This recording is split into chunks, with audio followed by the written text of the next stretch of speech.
Se você, assim como eu, tem sido impactado e convidado a evoluir no tema diversidade, equidade e inclusão, esse episódio com certeza é para você.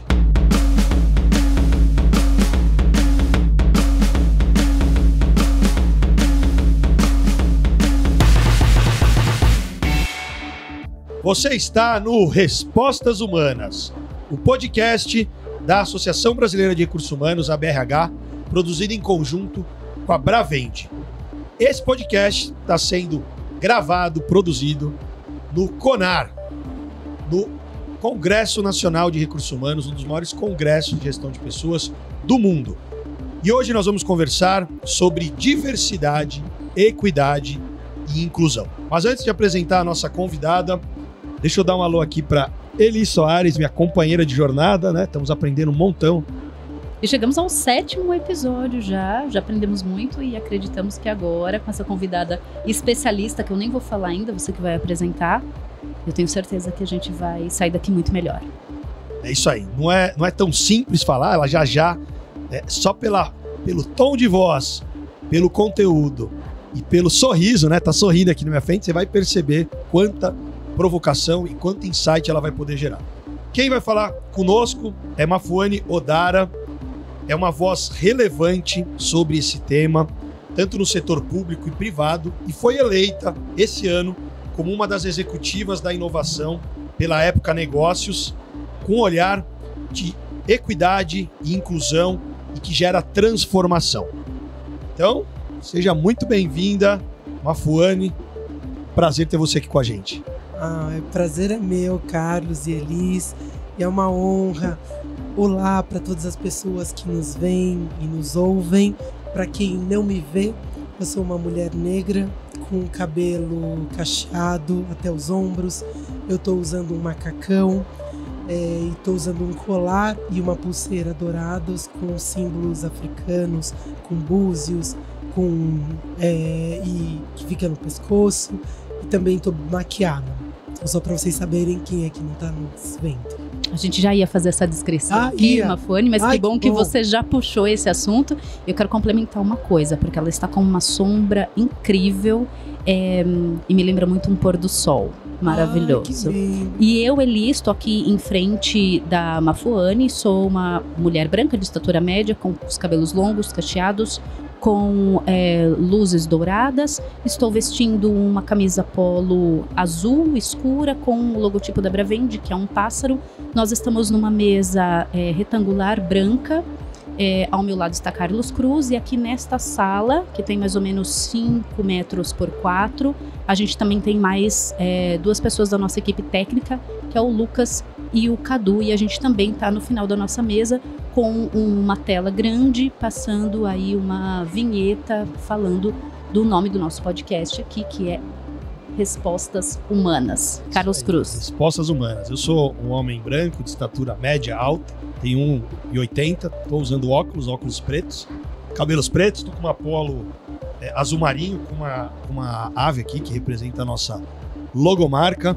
Como eu falei, estou aqui olhando para o sorriso da Mafuane e curioso para saber como lidar com os desafios, com os nossos vieses, né, inconscientes, e aqui para aprender um montão sobre esse tema. Eu falo que eu não tenho lugar de fala, mas eu posso criar espaço para ouvir, para aprender, e esse é o meu papel aqui com você hoje. Ótimo, excelente. Vamos embora, então. Bora, vamos lá. Nunca se falou tanto em diversidade, equidade e inclusão, né? A gente sabe que esses temas pautam a grande mídia, os RHs das empresas. No que a gente pode dizer que a gente já avançou e quais as dificuldades que a gente ainda tem percebido dentro desse tema tão importante? Bom, vamos lá. Eu quero começar por um ponto muito importante que você trouxe no começo, dizendo, eu não tenho lugar de fala, para a gente fazer uma pequena correção de curso, que é, todo mundo tem lugar de fala. O lugar de fala é o lugar de onde cada um de nós fala. Você, como um homem branco, fala como um homem branco, entendendo qual é o seu papel na sociedade, na transformação e na construção de um mundo mais justo, mais próspero, mais seguro. Então, acho que esse é o primeiro Importante informação, porque cada um de nós precisa ser parte da transformação que a gente quer ver no mundo. Então a gente precisa de todo mundo. Não vai dar para deixar ninguém para trás. Então, Carlos, precisamos de você, tá? Eu fiquei feliz aqui, porque já me falaram uma vez, né? Bom, se eu não tenho lugar, eu posso pelo menos dar espaço. Não. Então você traz uma visão bem mais ampla, né? Não dá. A sociedade é complexa demais pra gente achar que existe uma única solução. A gente precisa de todo mundo com os diferentes olhares para que a gente transforme, tá? O que acontece? Por que isso, essa visão também pode ter diferentes narrativas? Vamos pensar o seguinte, essa discussão sobre diversidade, equidade e inclusão é uma discussão que não é nova, mas ela vem se transformando nos últimos 20 anos de uma forma muito acelerada. Então vamos pensar o seguinte, até os anos 2000, era o que a gente dizia nice to have. Era legal você dizer que você falava sobre esse tema, era descolado, você era uma organização, uma empresa importante, porque olha só, eu estou cuidando das pessoas e estou olhando para esse tema. Mas não tinha nenhum adicional pelo fato de você trabalhar isso.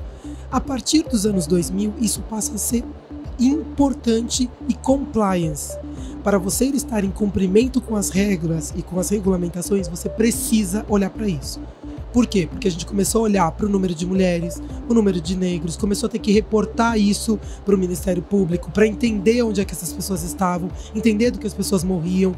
As discussões e as pesquisas sobre saúde do trabalhador começaram a ser intensificadas, entender quem morre do quê, quem está sendo afetado pelo quê, por conta disso. Então era compliance a partir dos anos 2000.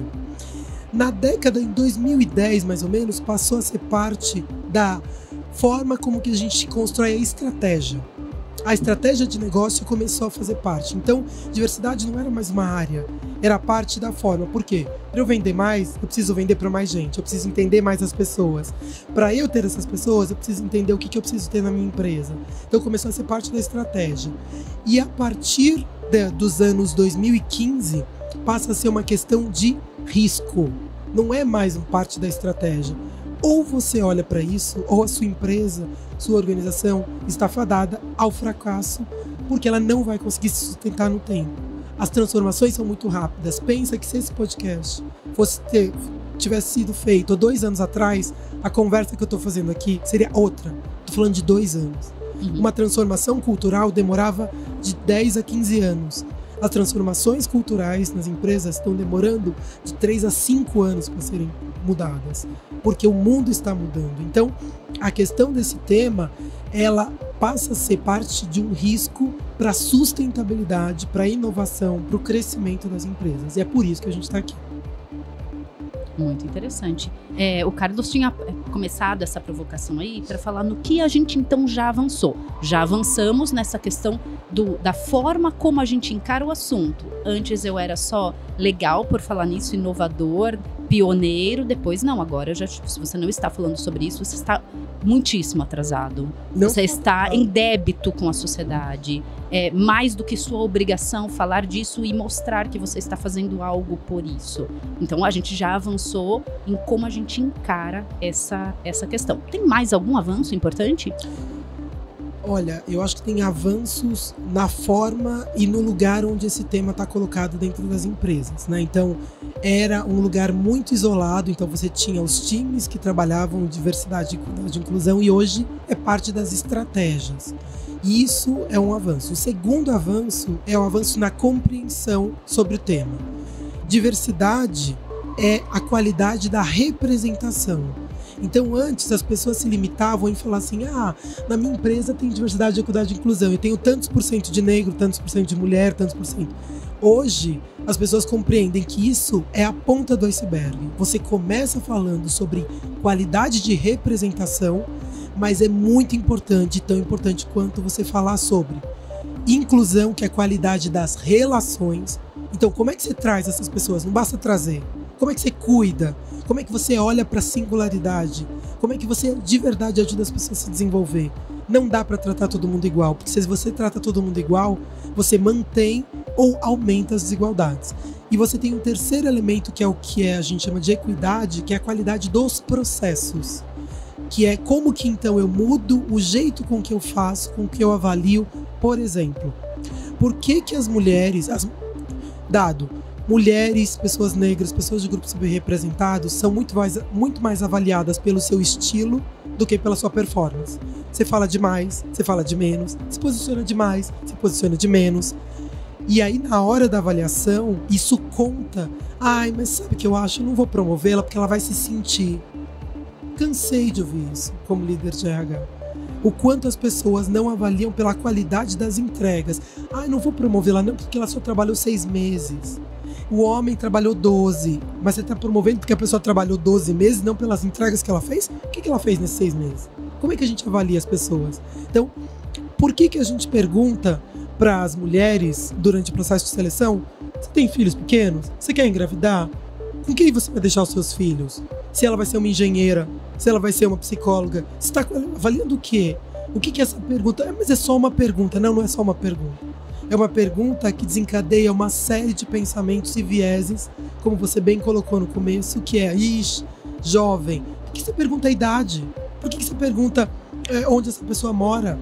Não importam esses elementos, mas são elementos que constroem os vieses e puxa, mora muito longe, então não vai conseguir chegar. E essa daqui tem essas características e essa daqui também não vai dar. Então, isso precisa mudar, isso é a qualidade dos processos. É a gente olhar e garantir que os tetos de vidro deixam de existir para que a gente de verdade promova oportunidades iguais. Bem que falaram que ia ser uma aula e uma provocação, né? Já começou aqui corrigindo e trazendo insights bem interessantes que tem a ver com a nossa intencionalidade, Perfeito. Com colocar consciência nas coisas, aquilo que às vezes a gente nem se dá conta, né? Exatamente, exatamente.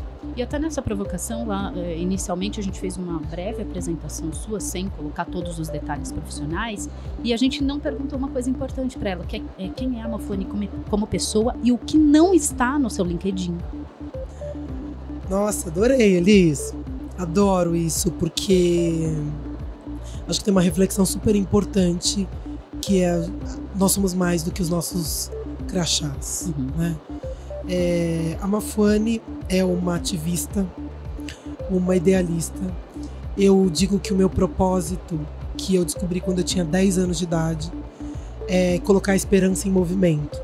Sabe que eu ouvi que a melhor definição de ativista eu ouvi de uma mulher chamada Jurema Werneck, que é uma grande inspiração para mim, diretora de uma organização de direitos humanos muito importante no mundo, chamada Anistia Internacional. E ela diz que os ativistas são as pessoas que colocam a esperança em movimento. Eu venho de uma família de ativistas em direitos humanos que desde que antes de eu nascer, se propuseram e me ensinaram que cada um de nós tem uma responsabilidade indelegável de melhorar o mundo.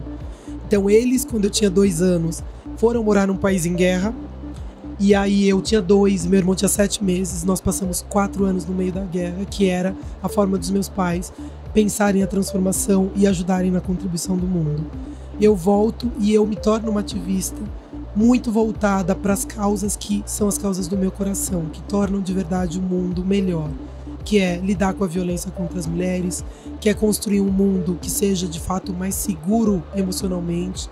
E eu faço isso porque eu acredito que a gente deveria ser avaliado e inclusive ser visto por a nossa potência e não por aquilo que a gente não tem. Então hoje, tirando todas as minhas credenciais, eu costumo me definir como uma construtora de pontes e uma colecionadora de boas perguntas. Então quando vocês fazem as perguntas, todas as perguntas que vocês vão fazer já vai pro meu caderninho.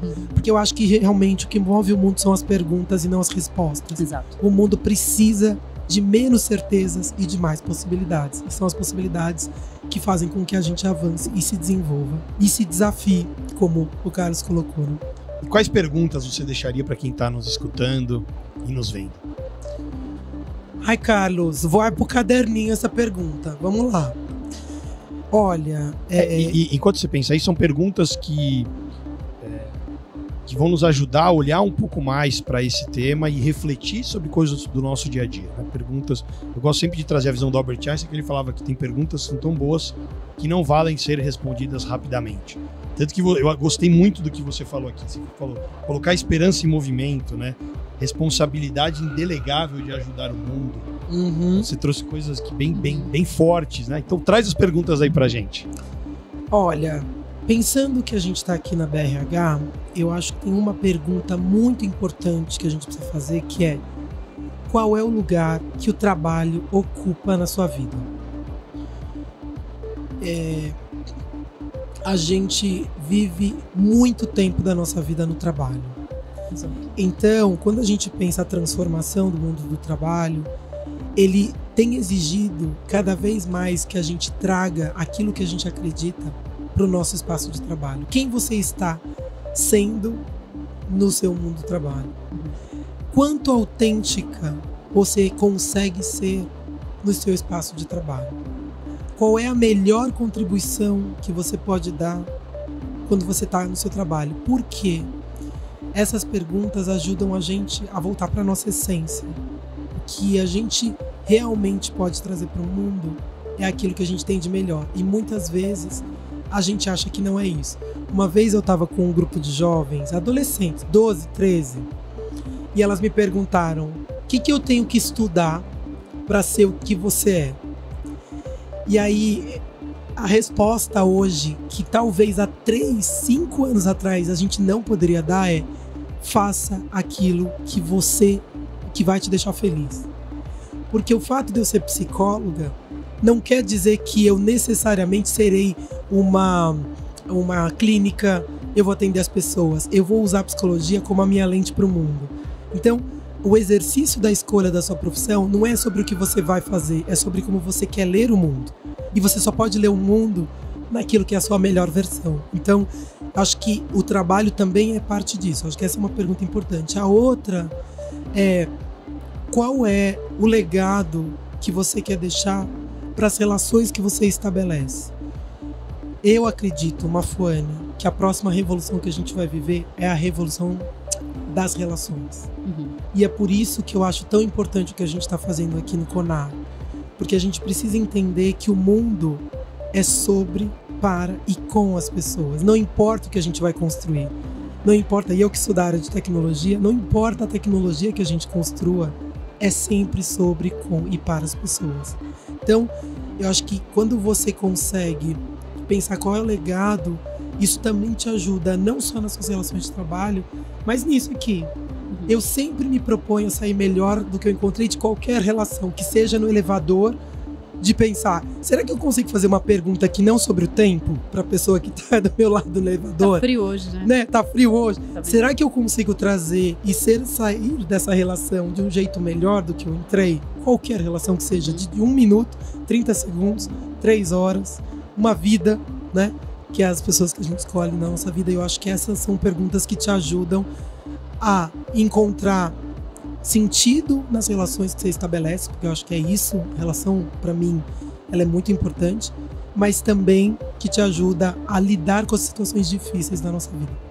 Eu estava pensando aqui na Revolução Industrial, a revolução, né, tem sido gerada aí por conta da tecnologia, muita coisa sendo automatizada, e aí você começa a ter espaço livre. Poxa, a inteligência artificial tá fazendo coisas que eu fazia. Tá, e agora? Eu preciso me conectar mais. E eu fiquei curioso aqui para falar um pouco mais dessa revolução das relações. Primeira vez que eu ouço alguém falar sobre isso. Como é que você imagina essa revolução das relações? Como é que você gostaria que fosse? Na verdade, como eu estou fazendo, né? Porque Boa. Isso, assim, eu acho que para mim é a base do meu trabalho. Como que isso acontece para mim? A primeira é ajudando as pessoas a entender quem elas são.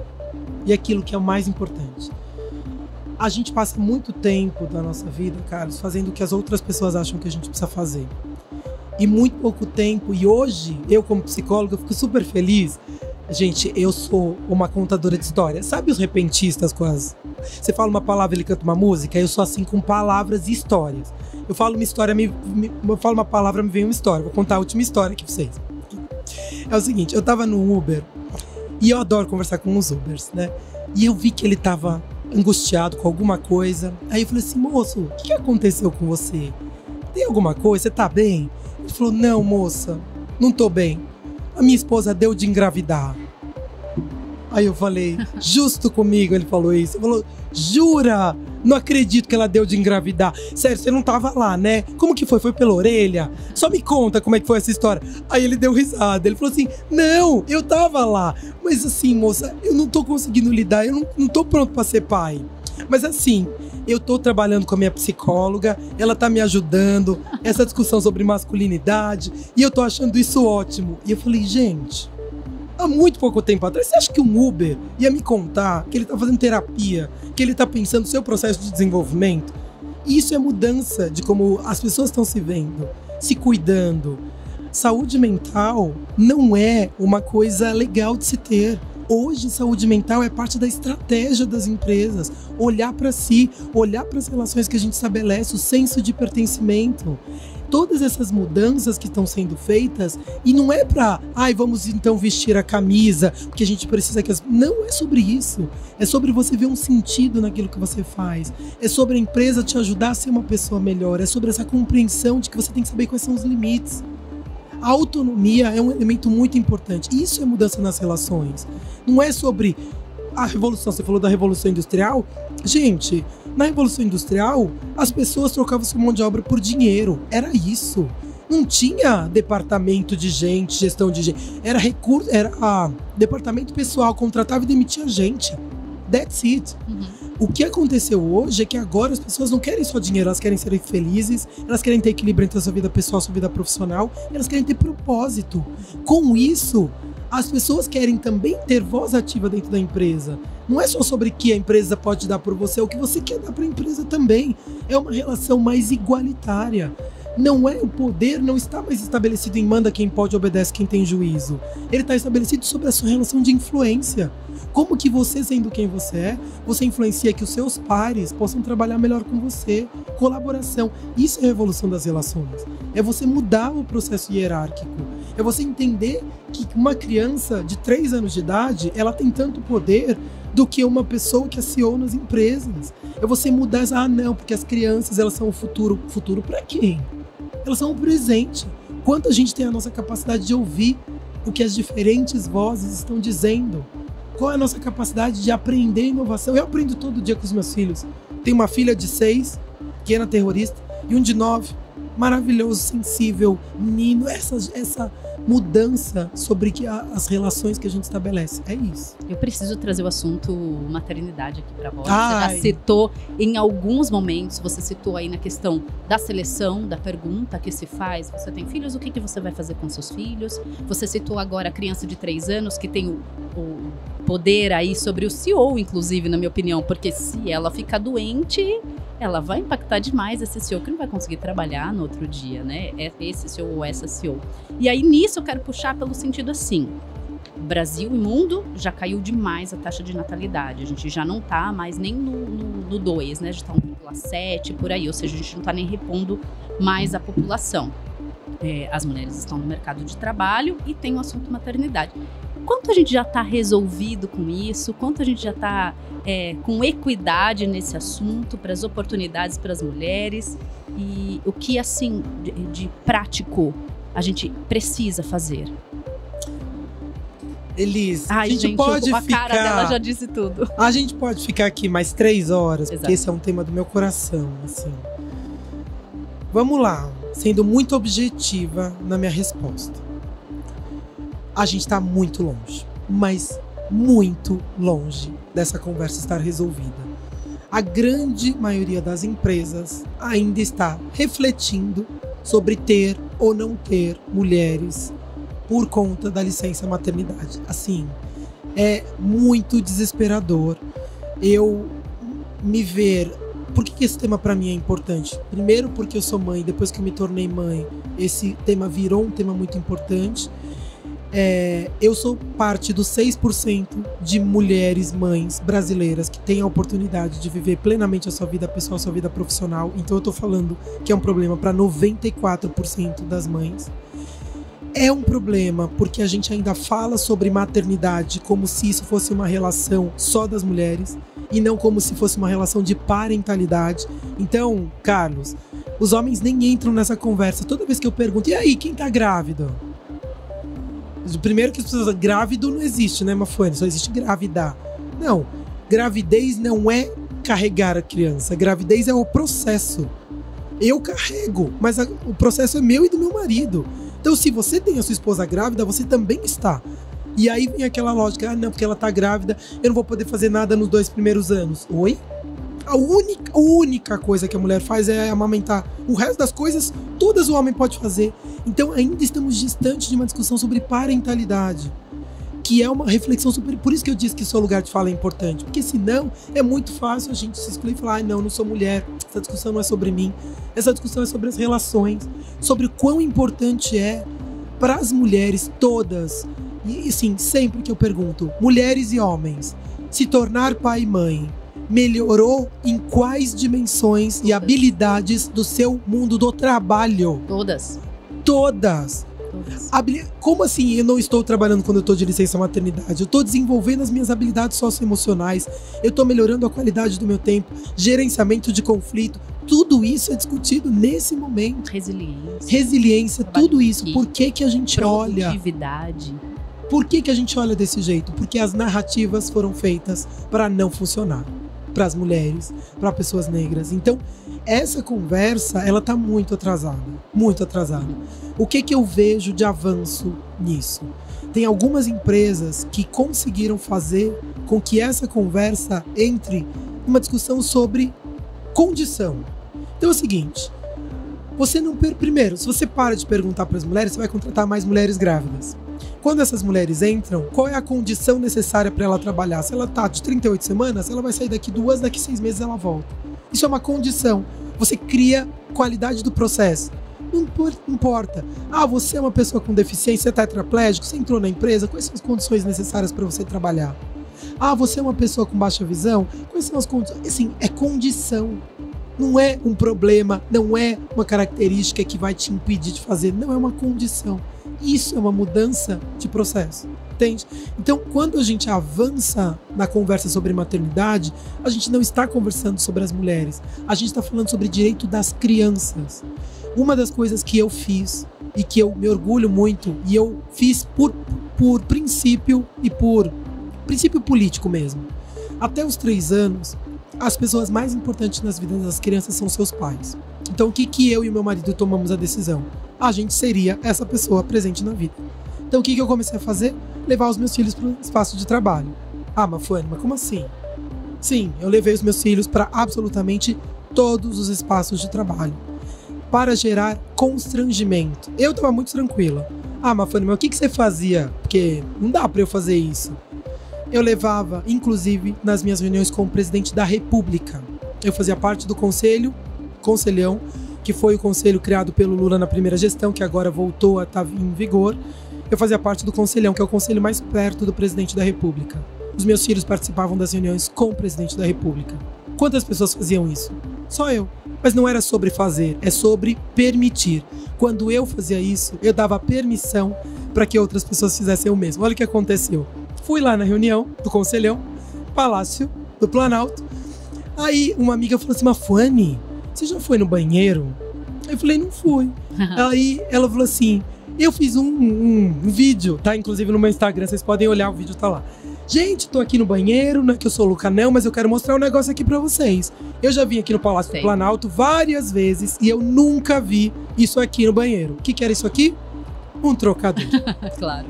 O trocador era a simbologia de que mães e bebês são bem-vindos aqui.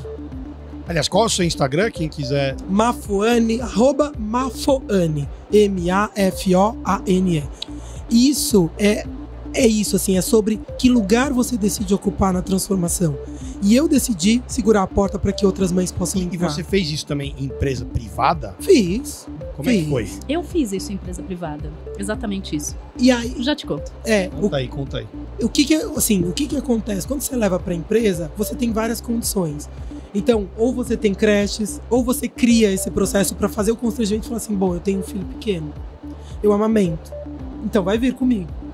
E aí, fica assim: mas como é que a gente vai fazer com um bebê aqui? Então, a gente precisa criar condições. Se eu preciso estar aqui... E o que a pandemia fez? A pandemia deu a possibilidade da gente viver isso dentro de casa. Exato. Gente, foi a melhor coisa. Foi a melhor coisa. Eu poder ver o meu filho falar a primeira palavra depois a primeira frase, depois o primeiro livro, depois ele ensinar para a irmã começar a ler. Essas coisas foram coisas que a pandemia nos trouxe, que é a possibilidade de você fazer o meio termo. Uma pergunta sobre o trocador. Estava no banheiro feminino? Ah, querida.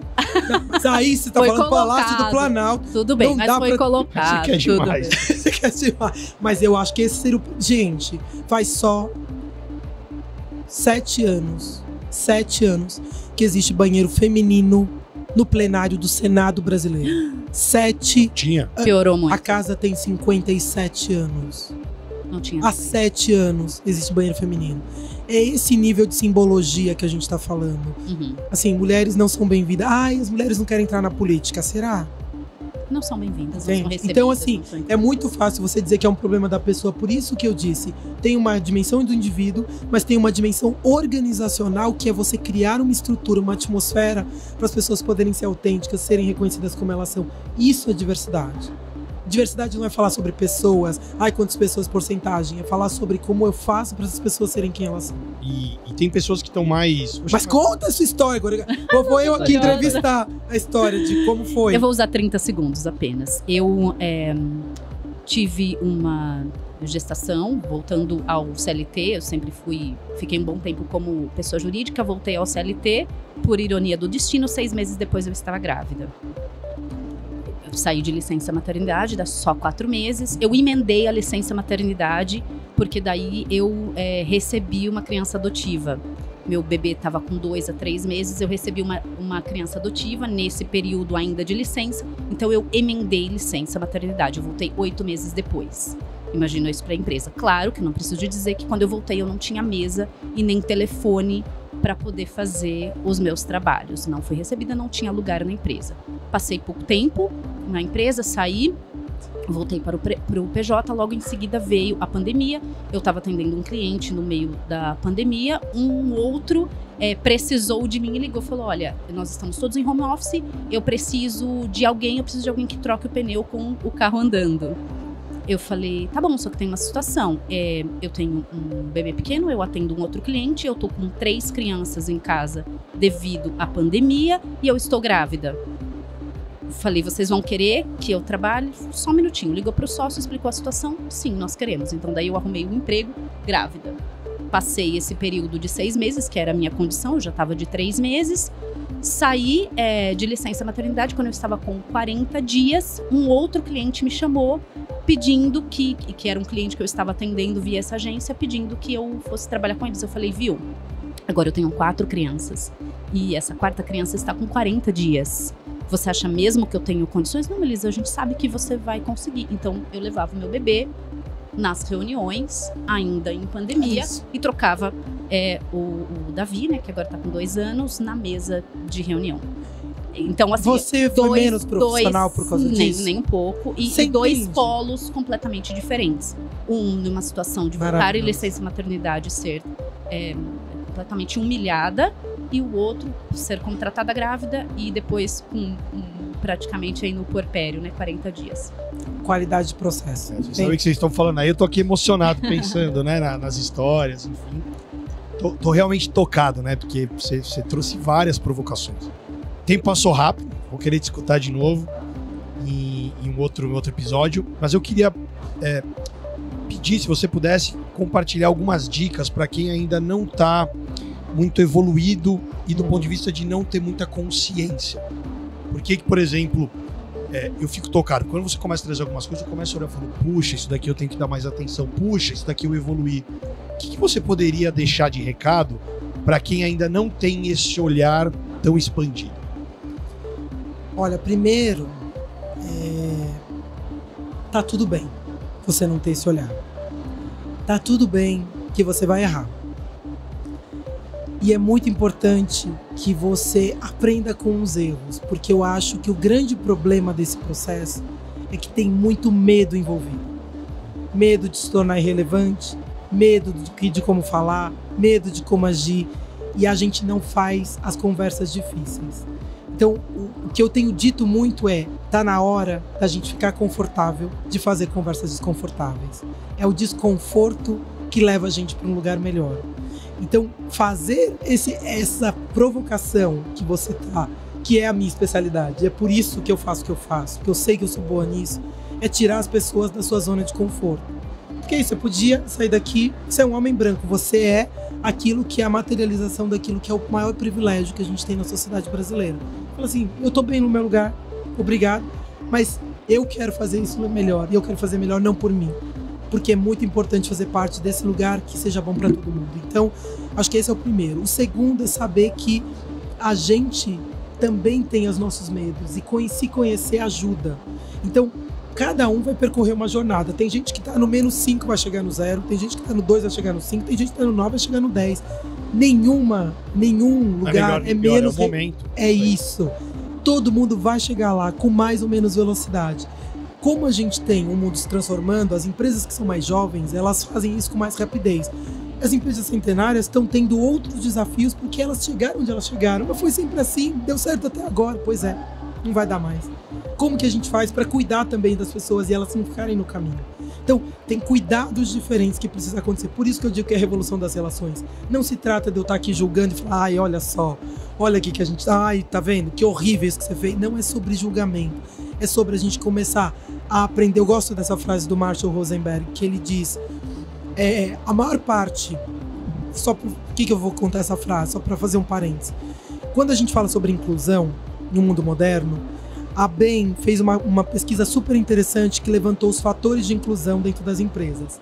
Dos 10 maiores fatores, 9 são sobre comportamento e 6 são sobre comunicação. Comunicação aberta e honesta, esse feedback transparente, linguagem utilizada para falar com todo mundo. Assim, 6 são sobre comunicação. Por que eu estou dizendo isso? Frase do Marshall Rosenberg. A gente precisa se conscientizar das nossas necessidades, das necessidades do outro, para a gente aprender a falar sem agredir e ouvir sem se ofender. Quando eu falo alguma coisa para você, não é sobre você, não é sobre o seu umbigo, é sobre o meu sentimento. Então, quando alguém é violento, quando alguém expressa alguma coisa, a gente tem que parar de olhar e falar assim, ai, porque me ofendeu. Querida, não é sobre você, é sobre a dor do outro. Escuta a dor do outro. A gente não tem essa capacidade, muitas vezes. E é por isso que a gente entrou nesse universo de polarização. É por isso que a gente não consegue mais fazer conversa. Porque você fala uma coisa, ai, tá vendo? Carlos já estava aqui, já me julgando. Você nem sabe, você perguntou pra ele. Carlos, você estava me julgando? Eli, você quis dizer isso? A gente nem pergunta, por isso que eu gosto das perguntas. Carlos, você quis dizer isso?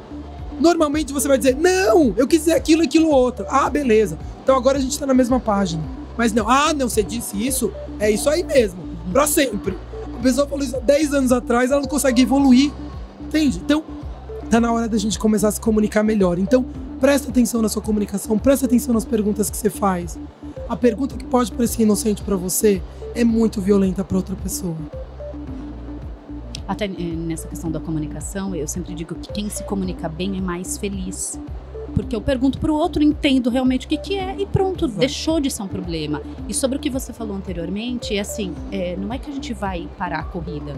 O negócio, a empresa, o mercado continua sendo uma corrida. Só que a gente não tem vantagem nenhuma de ganhar a corrida se largando na frente. Então vamos colocar todo mundo na mesma linha e aí a gente toca o sino e todo mundo corre. E aí sim a gente vai medir, qual foi o desempenho daquela pessoa, mas tá todo mundo saindo do mesmo lugar. Sim, vamos chegar lá. Não, estamos bem longe disso. Não, a gente não tá saindo da mesma linha. E nem sei se essa é a melhor, porque talvez a gente nunca saia do mesmo lugar. Mas talvez eu acho que o olhar sobre da onde a gente tá saindo precisa mudar. Porque senão a gente acha que mérito tem a ver com quem chegou. E mérito tem a ver com a jornada das pessoas. Então, talvez esse também seja um ponto. Será que igualdade é colocar todo mundo no mesmo lugar? Ou igualdade é dar as mesmas oportunidades para pessoas com necessidades diferentes? Acho que fica uma pergunta aqui pra gente pensar, porque acabou o nosso tempo, né? Acabou. Senão a gente vai entrar de novo. Aí a gente vai marcar um retiro, não um podcast. A gente vai explicar um retiro 3 dias, 4 dias. Maratona Cast, né? Eu só falei de Pixel Learning, né? Micro Learning. Não, a gente tá demais. Pixelcast, né? Vamos... Deixa eu te fazer uma última mas se a gente pode ter mais tempo, eu vou ficar aqui, gente. Se deixar, vai. Eu vou. Eu gostei muito de te escutar. Quais respostas humanas você gostaria de dar para espaço e lugar de fala? Quais respostas humanas... Pode ser uma frase, uma palavra, pode ser um significado. Nossa, boa pergunta. Quase nada do que você escuta é sobre você.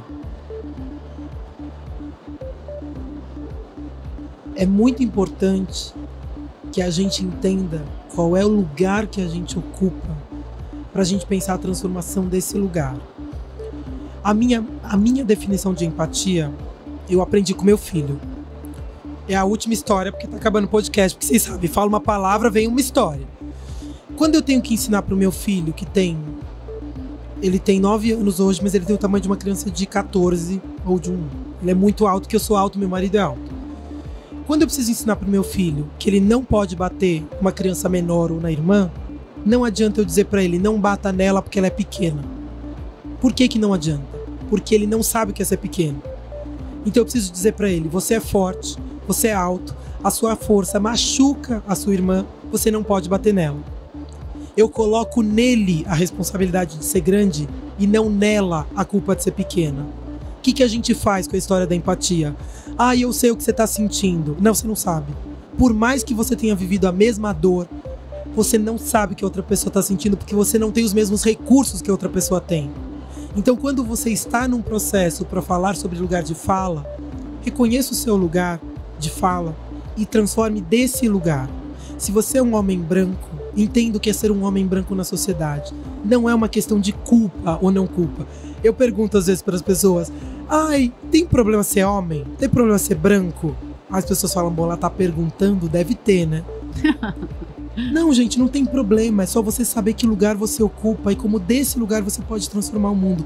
Não se trata dos homens salvando as mulheres, os príncipes salvando as princesas. Se trata dos homens conversarem com seus camaradas.